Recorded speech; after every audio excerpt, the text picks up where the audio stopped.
انیس شیخ، ایمان کے پیچھے، بھائی یہ بڑی مشکل سے لکھا ہوتا ہے ان لوگوں نے، امام کے پیچھے سورہ فاتحہ پڑھنا صحیح ہے یا غلط؟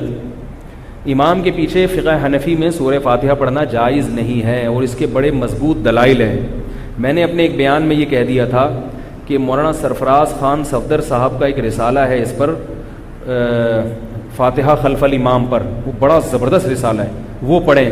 اس پہ کسی نے طنز کیا کہ امام بخاری نے جو اس پر رفع الیدین پر رسالہ لکھا ہے وہ تو بتاتے نہیں جو حدیثوں سے لکھا ہے، اور مولانا سرفراز خان صفدر صاحب کا رسالہ بتا رہے ہو۔ تو یہ ہوتا ہے کسی کی بات کو نہ سمجھنا اور خام خواہ میں کسی پہ طنز کرنا۔ مولانا سرفراز خان صفدر صاحب نے جو لکھا ہے وہ بھی حدیثوں سے ہی لکھا ہے، تو یہ دیکھا جاتا ہے کہ لکھی ہوئی کیا چیز ہے، آئی بات سمجھ میں۔ اور مولانا سرفراز خان صفدر صاحب کا رسالہ بہت جاندار ہے فاتحہ خلف الامام کے بارے میں۔ مولانا سرفراز خان صفدر صاحب بڑے زبردست عالم گزرے گوجرانوالا کے، بہت بڑے محدث تھے۔ میں جب ان کی کتاب پڑھتا ہوں میں حیران ہوتا ہوں کہ اللہ نے، یعنی ان کا ایک ایک کتاب کا جو صفحہ ہوتا ہے نا، ایک ایک صفحہ، اس پر اتنی تحقیق ہوتی ہے کہ ایسا لگتا ہے کہ اس ایک صفحے کو لکھنے میں 1 مہینہ لگا ہوگا، اتنا تحقیقی رسالے ہوتے ہیں ان کے۔ تو ان کے بہت ساری کتابیں ہیں، ان کی کتابیں پڑھا کریں، لیکن وہ ذرا علمی اسٹائل میں ہیں تو بعض دفعہ عوام کی سمجھ میں نہیں آتی، یعنی گاڑی اردو ہے اس میں۔ تو ان کا ایک پورا رسالہ ہے اس پر۔ باقی امام کے پیچھے فاتحہ پڑھنے کو ہم ناجائز کیوں سمجھتے ہیں، اس کے دلائل ہیں۔ ایک تو قرآن مجید کی آیت ہے وَإِذَا قُرِئَ الْقُرْآنُ فَاسْتَمِعُوا لَهُ وَأَنصِتُوا، جب قرآن مجید کی تلاوت کی جائے تو خاموشی سے سنو اور خاموش رہو۔ عبداللہ ابن مسعود رضی اللہ تعالیٰ عنہ فرمایا کرتے تھے کہ یہ نماز کے بارے میں آیت نازل ہوئی ہے کہ صحابہ پہلے نماز میں امام کے پیچھے قرات کرتے تھے، جب یہ آیت نازل ہوئی تو انہوں نے قرات سے روک دیا۔ تو پتہ چلا کہ جس حدیث میں امام کے پیچھے فاتحہ پڑھنے کا حکم ہے وہ منسوخ ہے۔ بعض لوگ کہتے ہیں یہ آیت تو مکی ہے، نہیں یاری بات سمجھ میں، اور فاتحہ کا حکم تو مدینہ میں نازل ہوا۔ تو یاد رکھو ایسا ہوتا ہے کہ سورت مکی ہو مگر اس کی کچھ آیتیں مدینہ میں نازل ہوئی ہوں، ایسا بہت ہوتا ہے۔ سمجھ میں آ رہی ہے بات؟ اور دوسری بات کہ جو جن احادیث میں امام کے پیچھے فاتحہ کا حکم دیا گیا وہ صریح نہیں ہے، کیونکہ اس میں آتا ہے اقرأ بہا فی نفسک، اپنے دل میں پڑھو، زبان سے پڑھنے کا حکم ہو یہ نہیں، ہم نے کہیں روایت میں اس کی وضاحت نہیں ہے۔ اور ممانعت کی جو دلیل ہے اس میں ایک اور حدیث میں آتا ہے، بہقی کی روایت ہے، بالکل صحیح سند سے ثابت ہے۔ یہ علامہ ناصر الدین البانی جو اہل حدیث کے بڑے امام سمجھے جاتے ہیں انہوں نے بھی اس حدیث کو صحیح قرار دیا ہے۔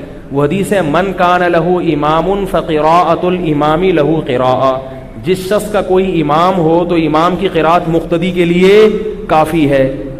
یہ حدیث ہو گئی بہقی کی جس کو البانی نے صحیح کہا۔ اب لوگ کیا کہتے ہیں ضعیف ضعیف ضعیف، جو بھی اپنے مطلب کے خلاف حدیث ہوگی نا وہ کیا ہے، ضعیف۔ اور 2 حدیثیں اور ہیں، صحیح ہے مسلم کی حدیث، یہ خوب غور سے سنیں۔ آپ صلی اللہ علیہ وسلم نے فرمایا انما جعل الامام لیؤتم بہ، امام کو امام اس لیے بنایا جاتا ہے کہ اس کی اقتداء کی جائے۔ آگے حدیث کے الفاظ ہیں فاذا کبر فکبروا، جب امام تکبیر کہے تو تم بولو بھائی تکبیر کہو۔ واذا قرأ فانصتوا، جب قراءت شروع کرے تو کیا ہو جاؤ، خاموش۔ آگے فرمایا وَإِذَا قَالَ وَلَا الضَّالِّينَ، جب امام وَلَا الضَّالِّينَ کہے قُولُوا آمین، تو آپ کی فاتحہ کہاں گئی اس میں، مقتدیم کے کہیں ہے فاتحہ پڑھو۔ اور پھر آگے وَإِذَا رَكَعَ فَارْكَعُوا، جب رکوع کرے تو کیا کرو، رکوع کر لو۔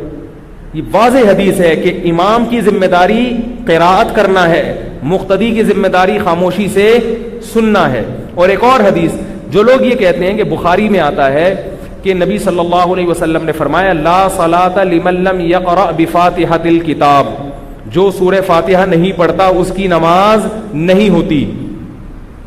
تو کہتے ہیں مقتدی اگر نہیں پڑھ رہا تو نہیں ہوگی۔ ہم یہ کہتے ہیں اس حدیث میں یہ منفرد کے بارے میں اور امام کے بارے میں ہے، کیونکہ امام جب پڑھے گا تو مقتدی نے حکمن پڑھ لی ہے، کیونکہ امام مقتدیوں کی طرف سے سورہ فاتحہ کے معاملے میں نمائندہ ہے۔